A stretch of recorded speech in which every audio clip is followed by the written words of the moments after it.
오늘 하나님께서 저희들에게 주시는 말씀은 마태복음 2장 1절로부터 12절의 말씀 되겠습니다. 제가 봉독해 올리겠습니다. 헤롯 왕 때에 예수께서 유대 베들레헴에서 나심에 동방으로부터 박사들이 예루살렘에 이르러 말하되 유대인의 왕으로 나시니가 어디 계시냐? 우리가 동방에서 그의 별을 보고 그에게 경배하러 왔노라 하니 헤롯 왕과 온 예루살렘이 듣고 소동한지라. 왕이 모든 대제사장과 백성의 서기관들을 모아 그리스도가 어디서 나겠느냐 물으니 이르되 유대 베들레헴 이오니 이는 선지자로 이렇게 기록된 바 또 유대 땅 베들레헴아 너는 유대 고을 중에서 가장 작지 아니하도다. 내게서 한 다스리는 자가 나와서 내 백성 이스라엘의 목자가 되리라 하였음이니이다. 이에 헤롯이 가만히 박사들을 불러 별이 나타난 때를 자세히 묻고 베들레헴으로 보내며 이르되 가서 아기에 대하여 자세히 알아보고 찾거든 내게 고하여 나도 가서 그에게 경배하게 하라. 박사들의 왕의 말을 듣고 갈새 동방에서 보던 그 별이 문득 앞서 인도하여 가다가 아기 있는 곳 위에 머물러 서 있는지라. 그들이 별을 보고 매우 크게 기뻐하더라. 집에 들어가 아기와 그의 어머니 마리아가 함께 있는 것을 보고 엎드려 아기께 경배하고 보배합을 열어 황금과 유향과 모략을 예물로 드리니라.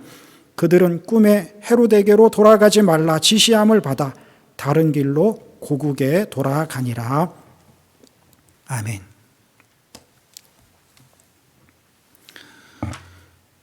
여기 미국의 어떤 교수님이 자기가 가르치는 학생 40명에게 크리스마스 하면 생각나는 것을 하나씩 적어보라고 했습니다. 그랬더니 학생들마다 크리스마스 카드, 크리스마스 선물, 크리스마스 캐롤, 산타크로스 이런 것들을 적으면서 예수님의 생일이라고 적는 학생은 한 명도 없었다고 합니다. 이렇듯 오늘날에 이르러 성탄절은 상업주의, 감상주의, 쾌락주의에 밀려서 그 본질을 잃어가고 있는 위기에 처해 있습니다. 사실 여러분, 세계에서 1년 중에 교통사고가 가장 많이 날 때가 언제인가? 여러분, 그때가 바로 크리스마스 때라고 합니다. 음주운전 때문에. 또한 1년 중에 가장 절도와 강도 등 이런 흉악한 범죄가 많을 때도 크리스마스 때라고 합니다. 심지어 1년 중에 사생아가 가장 많이 태어날 때도 크리스마스 때라고 합니다. 이것은 크리스마스, 즉 성탄절의 의미를 모르는 사람들이 하루 좀 신나고 놀고 즐기는 축제의 날로 이 날을 생각하니 그런 결과들이 생긴 것입니다. 여러분, 이 성탄절의 주인공이 누구입니까? 이 성탄절의 진정한 의미가 무엇입니까? 그것은 말할 것도 없이 우리를 구원하기 위해서 아기 예수께서 이 땅에 오신 것을 축하하는 것입니다. 그렇다면 예수 그리스도의 탄생을 축하하는 가장 바른 태도는 무엇이겠습니까? 저는 그것을 예배 드리는 것이라고 믿습니다. 오늘 우리는 성탄절을 앞두고 아기 예수님의 탄생을 기다리며 예배를 드리고 있습니다마는 2000년 전에 예수님께서 이 땅에 아기 예수로 오실 때 그 주님의 성탄을 제일 먼저 알고 예수님께 찾아와서 예배드린 사람들이 있었습니다. 제일 먼저 아기 예수님을 만나 경배한 사람들은 그 한밤중에 잠을 자지 않고 들에서 양을 치고 있었던 목자들이었고, 그리고 하늘의 특이한 별을 보고 동방에서부터 그 별의 주인공을 찾아와 정식으로 격식을 갖추어 예배를 드린 오늘 본문에 나오는 동방박사들입니다. 그들은 이스라엘의 동방, 그러니까 당시의 바벨론 혹은 페르시아 지역인 오늘날의 이란, 이라크 지역에서 별을 연구하던 점성가들이었습니다. 그들은 별을 보고 유대인의 왕으로 나신 이가 있다는 것을 알고 그에게 경배하기 위해서 먼 길을 찾아 베들레헴까지 왔습니다. 그들은 아마 자기들이 살고 있는 곳에 유대인들을 통해서 장차 유대인들과 온 인류를 구원하실 메시아, 왕이 올 것이라는 말을 들었던 것 같습니다. 그러다가 특별하게 환하게 비추는 하늘의 큰 별을 보고 저 별이 유대인의 왕으로 나신 이의 별이라고 확신하며 그곳까지 찾아온 것입니다. 그렇게 찾아와 결국 아기 예수를 만나고 예배를 드리고 갔던 것입니다. 오늘 우리는 그들의 예배를 통해서 이 성탄의 계절에 진정한 예배의 모범을 발견하고 싶습니다. 자, 성탄절을 앞둔 오늘 우리의 성탄절 예배가 어떠해야 하는가? 그리고 우리가 드리는 예배들이 어떠해야 할지를 오늘 본문의 동방박사를 통해 배우기를 원합니다. 그러면 그들의 예배를 통해서 배울 것이 무엇인가? 첫째로 우리는 바른 지식에 근거한 예배를 배워야 합니다. 동방박사들은 예수님이 왕인 것을 알았습니다. 별을 통해서 알았습니다. 그래서 유대 땅까지 찾아와서 유대인의 왕으로 나신 이가 어디 계시냐고 물었습니다. 베들레헴의 작은 마구간에서 당시 예수님께서 태어나셔서 구유에 누이셨을 때에 그 예수님을 그 누구도 알아보지 못했습니다. 그러나 그들은 별을 통해 유대인의 왕으로 오신 아기 예수님을 알아보고 찾아와 경배했던 것입니다. 우리는 2000년 전에 유대 땅 베들레헴에서 태어나신 분이 누구인지를 바로 알아야 합니다. 그는 동방박사들이 알았던 것처럼 유대인의 왕일 뿐만 아니라 만왕의 왕이십니다. 왕은 어떤 존재입니까? 그 당시 사람들에게 왕은 절대적인 존재입니다. 그 당시 로마에는 아우구스투스 황제가 있었고 유대 땅에는 헤롯이라는 왕이 있었습니다. 왕의 권세는 대단합니다. 왕의 말 한마디에 죽을 사람도 살고 살 사람도 죽게 됩니다. 예수님께서 왕이시라는 말은 예수님께도 그런 권세가 있다는 말입니다. 그런 분이 2000년 전에 이 땅에 어린 아기의 몸으로 오셨습니다. 당시 동방박사들은 별을 보고 아기 예수님의 탄생을 알았습니다. 그러나 오늘 우리들은 별보다 더 분명한 기록된 말씀 성경을 통해서 압니다. 성경은 그리스도에 대해서 이렇게 말합니다. 왕으로 오신 그분이 우리 죄를 위해서 십자가에 못 박혀 죽으셨다고. 뿐만 아니라 죽은 지 사흘 만에 다시 살아나셔서 승천하셨고 지금은 하나님 우편에서 우리를 위해서 간구하고 계시다고 말씀하고 있고 장차 그분이 언젠가는 이 땅에 다시 오실 것을 말씀해 주고 있습니다. 이 땅에 아기 예수로 오신 그리스도는 만왕의 왕이십니다. 그러므로 그 왕께 예배를 드릴 때마다 우리는 바른 지식을 가지고 예배를 드려야 합니다. 요한복음 4장 23절 24절에 말씀하고 있습니다. 아버지께 참되게 예배하는 자들은 영과 진리로 예배할 때가 오나니 곧 이때라. 아버지께서는 자기에게 이렇게 예배하는 자들을 찾으시느니라. 하나님은 영이시니 예배하는 자가 영과 진리로 예배할지니라. 그렇습니다. 예배하는 자가 영과 진리로 예배해야 합니다. 우리가 그런 마음으로 이 땅에 아기 예수로 오신 그 주님을 경배해야 합니다. 예배해야 합니다. 두 번째로 우리는 그들의 헌신을 또한 배워야 합니다. 그들은 왕이신 그리스도께 예배드리기 위해서 많은 수고를 했습니다. 그들이 동방에서부터 왔다고 했으니 얼마나 먼 길을 왔겠습니까? 어림잡아도 약 1000마일 이상 되는 그 먼 거리를 낙타를 탔는지 나귀를 탔는지는 모르겠지만 그것을 타고 오기도 하고 때로는 걸으면서 왔을 것입니다. 학자들에 의하면 동방에서 베들레헴까지 약 40일 이상 소요됐을 것이라고 하는데, 그 긴 날 동안 얼마나 많은 경비가 또한 들었겠으며, 또한 오면서 얼마나 많은 위험한 일들을 만났겠습니까? 그러나 그런 힘들고 어려운 길을 오직 한 가지 목적, 왕으로 나신 이에게 경배하기 위해서 왔습니다. 아기 예수 앞에서 드렸던 그들의 경배는 이런 수고와 헌신이 깃든 예배였습니다.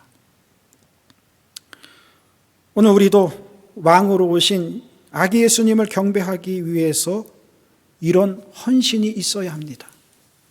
시간을 내야 하고, 수고도 해야 하고, 때로는 희생도 해야 합니다. 우리가 하나님 앞에 나올 때 때로는 여러 방해 요소들이 있어 힘들 때가 있습니다. 이런저런 사정으로 예배 시간에 늦을 때가 있고요, 평상시에 안 생기던 일도 꼭 주일날에만 되면 그런 일이 생겨서 주일날 주일 성수를 제대로 하지 못하게 할 때도 있습니다. 그러나 이 땅의 그 어떤 일보다 하나님께 나아가 예배하는 일이 가장 중요하고 소중하다고 믿는다면, 여러분 갈등할 필요 없이 어떠한 방해 요소가 있더라도 모든 것을 물리치고 하나님 앞에 나와야 합니다. 주일 성수해야 합니다. 미국의 제12대 대통령은 제커리 테일러입니다. 지금 트럼프 대통령이 미국의 45대 대통령이니까 꽤 오래전 대통령입니다. 그런데 이 제커리 테일러 대통령이 당선되어서 취임을 해야 되는데, 당시 미국 헌법에서 정한 대통령 취임일은 3월 4일인데 그날이 주일이라 의회에 의해서 3월 4일 대통령 취임식을 거절당했습니다.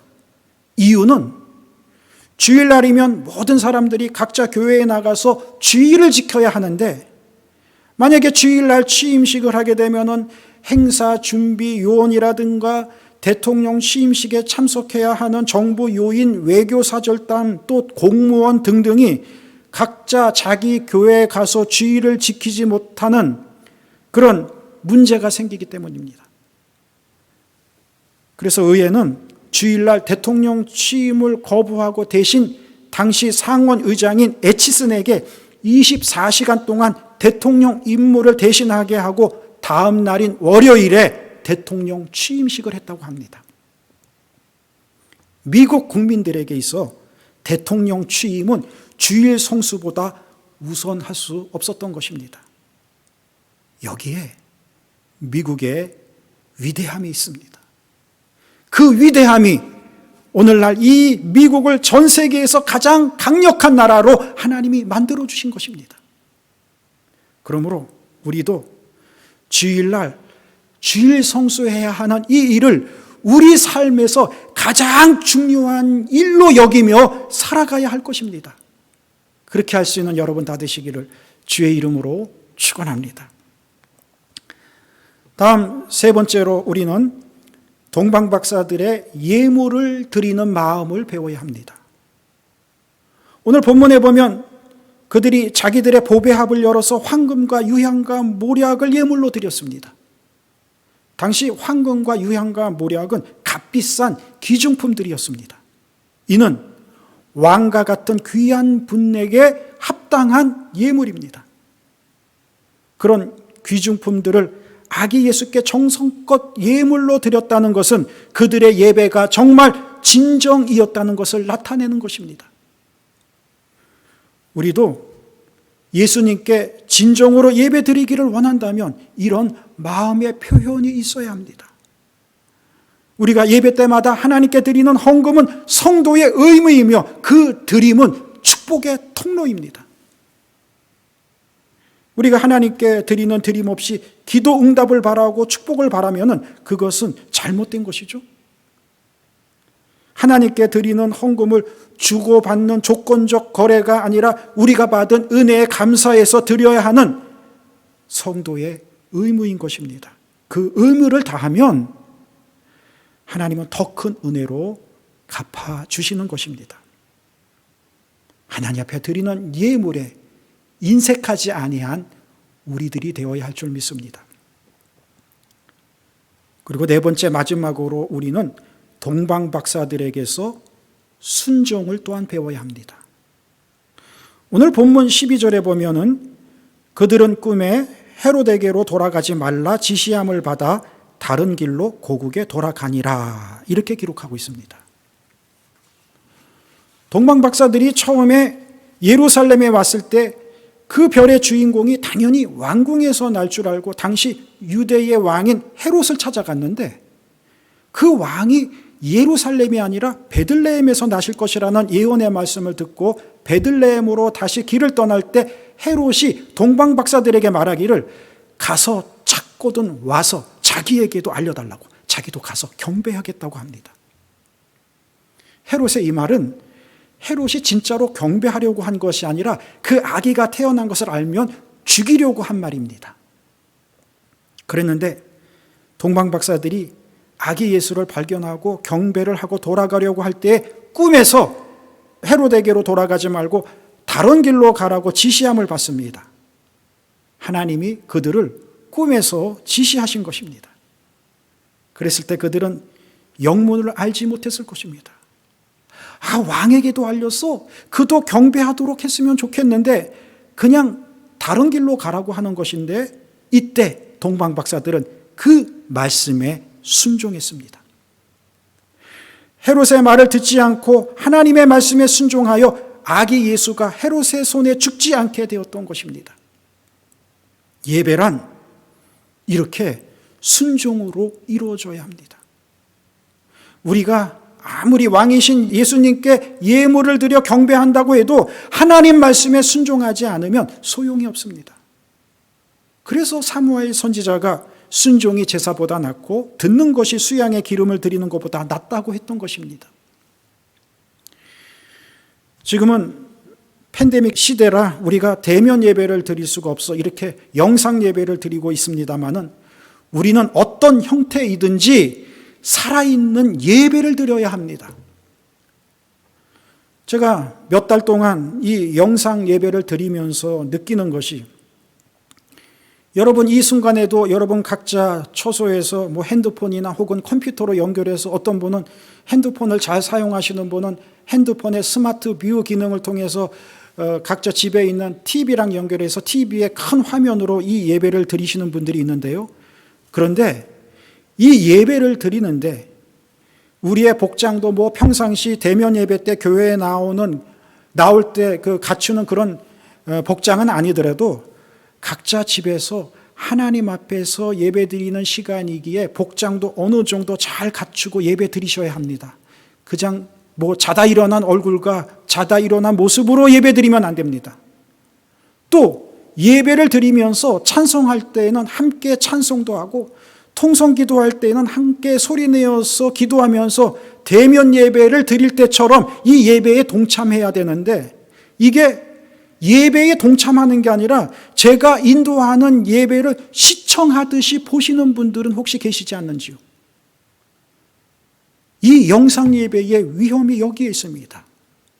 예배 시청이 아니라 예배 동참입니다. 여러분 예배 시청하시지 마시기 바랍니다. 예배 동참하시길 바랍니다. 찬송 시간에는 함께 여러분들 크게 찬송도 같이 부르시고요. 통성 기도 시간에는 같이 여러분들 자리에서 통성으로 같이 기도하시고요. 장소만 성전에서 여러분 가정으로 바뀌었을 뿐이지 우리가 성전에서 예배를 드린다는 마음으로 이 예배에 여러분들이 함께 동참해야 합니다. 예배는 하나님과의 만남입니다. 우리가 신령과 진정으로 드리는 예배를 통해서 우리가 하나님을 만날 수 있습니다. 그러므로 우리는 하나님께 신령과 진정으로 예배를 드리기 위해서 늘 힘써야 합니다. 이제 2020년 성탄절이 딱 5일 남았습니다마는 우리는 한 번도 겪어보지 못한 팬데믹 속에서 성탄절을 맞이하게 되었습니다. 세상 사람들에게는 팬데믹으로 마음껏 먹고 마시고 즐기는 성탄이지 못해서 불만이겠지만 이 땅에 구주로 오신 아기 예수는 그렇게 시끌벅적하게 오시지 않고 저 시골 동네 베들레헴의 작은 마국간으로 조용히 오셨고 말구유에 누이셨습니다. 그 아기 예수를 제일 먼저 찾아와서 경배했던 사람들은 한밤중에 깨어서 양을 치던 목자들이었습니다. 동방박사들은 일찍이 별을 보고 찾아 나서는 수고를 통해 아기 예수님을 만났고, 목자들은 한밤중에 양떼를 지키다가, 즉 자기들의 사명에 최선을 다하다가 아기 예수를 만났습니다. 오늘 우리도 우리의 사명에 충성을 다할 때 이 예수님을 만나게 될 줄 믿습니다. 2020년 팬데믹 속에서 우리가 성탄절을 조용히 맞이하게 되었습니다마는, 그렇다고 이 성탄절이 쓸쓸하거나 외롭지 않을 것입니다. 2000년 전에 아기 예수님 스스로가 그렇게 조용히 오셨기 때문입니다.